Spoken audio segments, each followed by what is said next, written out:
Can't log into X Twitter? Fix X login problem. Hello everyone, welcome to this channel. I'm Emily and I'm here to help you out today. So without any delay, let's get started.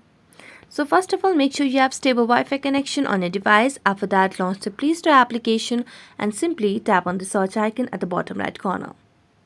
Now tap on the search bar and search for X application on your device. Here, make sure you have an updated version of the X application. So as you can see, there is an option of update over here, which means we have the latest version of X Twitter application.